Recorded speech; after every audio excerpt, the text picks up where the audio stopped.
राधे राधे भक्तों, जय श्री कृष्णा, जय श्री बांके बिहारी लाल की जय। भक्तों, आपका मेरे YouTube चैनल कृष्ण भक्त की दुनिया में बहुत बहुत स्वागत है। भक्तों, आज के वीडियो में हम देखेंगे कि जन्माष्टमी के दिन हमने अपने लड्डू गोपाल जी का पंचामृत अभिषेक कैसे किया। तो चलिए भक्तों, हम पंचामृत अभिषेक के बारे में कुछ जानकारी भी ले लेते हैं। तो चलिए भक्तों, आज का वीडियो देखते हैं। भक्तों, यहाँ पर आप देख रहे हैं कि हमने अपने लड्डू गोपाल जी के लिए थाली सजा ली है उनके स्नान के लिए। तो इस तरीके से हमने फूलों से उनकी थाली सजाई है। और ये देख लीजिए भक्तों, पंचामृत स्नान की ये रही सामग्री, जिसमें हमने दूध, दही, घी, शक्कर, शहद और हमने शुद्ध जल लिया है, जिसमें हमने गंगा जल मिला लिया है। तो इस तरीके से हमने ये सारी सामग्री ले ली है अपने लड्डू गोपाल जी का स्नान कराने के लिए। भक्तों, यह हमने राधा रानी का पहले ही स्नान करा दिया है, तो उसका वीडियो हम नहीं बनाते। तो यहाँ हम अपने भक्तों को हम सिर्फ अपने लड्डू गोपाल का ही पंचामृत अभिषेक के स्नानों का दर्शन करा रहे हैं। और आप सभी भक्त लोग भी आप सिर्फ लड्डू गोपाल जी का ही स्नान के दर्शन कराया करें। हमारी प्यारी राधा रानी सखी के स्नान दर्शन और उनका जो हम वस्त्र पहनाते हैं उसके दर्शन ना कराएं। जब आप उनका श्रृंगार कर लें उसके बाद ही आप भक्तों को उनके दर्शन कराएं। तो यहाँ पे आप हमारे लड्डू गोपाल जी का पंचामृत अभिषेक के दर्शन कीजिए।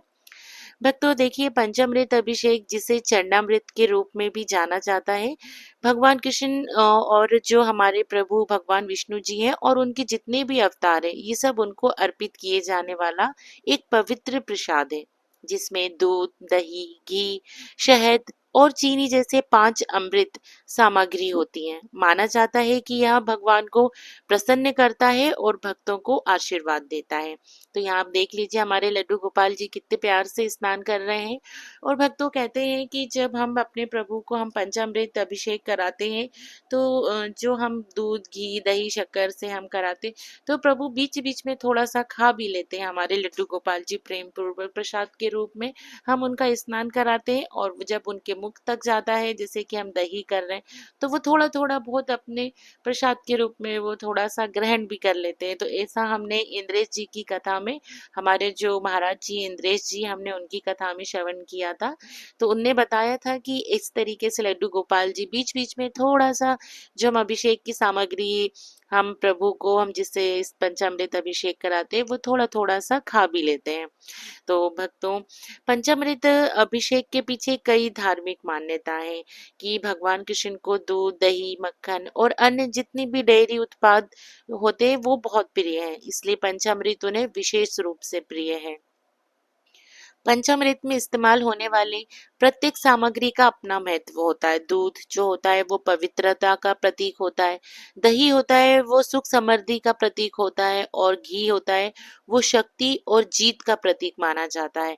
शहद होता है वो समर्पण और एकाग्रता का होता है, और जो चीनी होती है जिसे हम शक्कर भी बोलते हैं, वो आनंद का प्रतीक माना जाता है।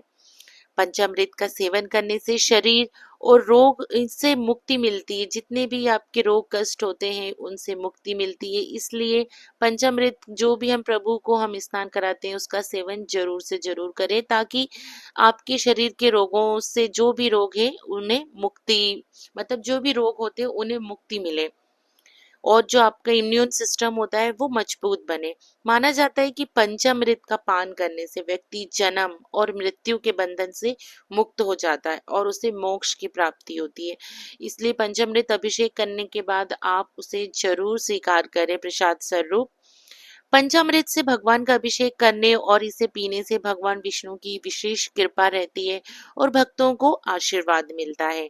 तो भक्तों, पंचामृत अभिषेक आप जरूर से जरूर कीजिए, ताकि आपको इससे प्रभु की कृपा आपको प्राप्त हो। भगवान श्री कृष्ण जी को पंचामृत स्नान कराने के लिए सबसे पहले भगवान कृष्ण जी के विग्रह को एक पात्र में रखें। फिर दूध, दही, घी, शहद और शक्कर को मिलाकर आप पंचामृत बनाएं, या फिर आप अलग अलग करके भी आप प्रभु को स्नान करा सकते हैं। जब भी आप पंचामृत से आप भगवान को स्नान कराएं, तो धीरे धीरे ही सभी सामग्रियों को डालें और आराम आराम से ही प्रभु को स्नान कराएं। इसके बाद शुद्ध जल से स्नान कराएं। फिर आप विग्रह को अच्छे साफ कपड़े से पोंछकर फिर उनका अच्छे से श्रृंगार करें और फिर भगवान जी को आप नए वस्त्र, आभूषण और फूल समर्पित करें। तो आपको इस तरीके से स्नान कराना है। बस याद रहे कि आप बहुत प्यार से ही आप उन्हें स्नान कराएं। हर चीज से जो भी आप सारी सामग्रियों का आप जिससे स्नान कराएं, आप उन्हें बहुत ही अच्छे तरीके से और प्यार से स्नान कराएं, और बाद में आप प्रसाद स्वरूप जो भी आपने प्रभु को स्नान कराया उसका आप सेवन कर लीजिए। भक्तों, हर साल भाद्रपद मास के कृष्ण पक्ष की अष्टमी को जन्माष्टमी का त्योहार मनाया जाता है। यह भगवान विष्णु के 8वें अवतार श्री कृष्ण के जन्मदिन के रूप में मनाया जाता है।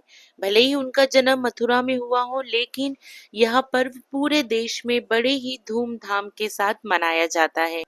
भक्तों, यह दिन बहुत ही ज्यादा विशेष होता है, और ऐसा नहीं है कि केवल लड्डू गोपाल जी को ही पंचामृत से स्नान कराया जाता है, बल्कि शिवलिंग का भी अभिषेक भी पंचामृत से ही किया जाता है। जन्माष्टमी के दिन लड्डू गोपाल का पंचामृत स्नान इसलिए कराया जाता है क्योंकि यह दिन बहुत विशेष होता है, इसलिए इस दिन पंचामृत अभिषेक जरूर करें।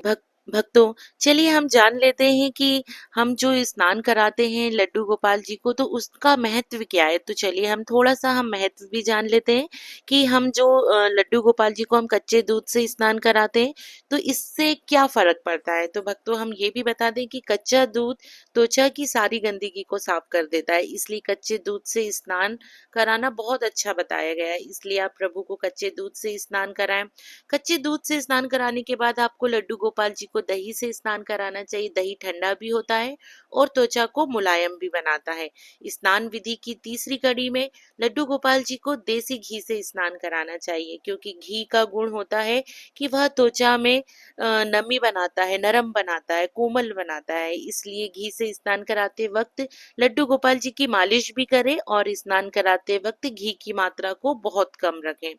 घी के बाद लड्डू गोपाल जी को शहद से स्नान कराएं। शहद त्वचा में चमक लाता है, इससे शरीर भी अच्छी तरीके से साफ हो जाता है। और पंचामृत स्नान विधि में अंत में लड्डू गोपाल जी को चीनी के पाउडर से स्नान कराएं। यह स्क्रब का काम करता है। अब आपको अंत में एक अलग बर्तन में लड्डू गोपाल जी को रखकर अच्छे से गंगा जल में तुलसी के पत्ती और गुलाब के फूल डालकर स्नान कराना चाहिए। इसके बाद आप लड्डू गोपाल जी को साफ कपड़े से पोंछकर उन्हें पोशाक पहनाएं, और उन्हें सुंदर से वस्त्र से, सुंदर से आभूषणों से सजाएं। देखिए भक्तों, हमारे लड्डू गोपाल जी स्नान के बाद पोशाक पहनकर श्रृंगार करके कितने सुंदर लग रहे हैं। उसके बाद देखिए भक्तों, आप अपने लड्डू गोपाल जी को आईना जरूर दिखाएं और उनकी नजर भी जरूर उतारें। तो आप देख लीजिए, हमारे लड्डू गोपाल जी अपने दर्शन कर रहे हैं, कितने सुंदर। तो इस तरीके से हमने जन्माष्टमी के दिन अपने लड्डू गोपाल जी का पंचामृत अभिषेक किया है। तो भक्तों, इसी तरीके से आगे की वीडियो देखते रहें। आप सभी को प्रेम पूर्वक राधे राधे, जय श्री कृष्णा।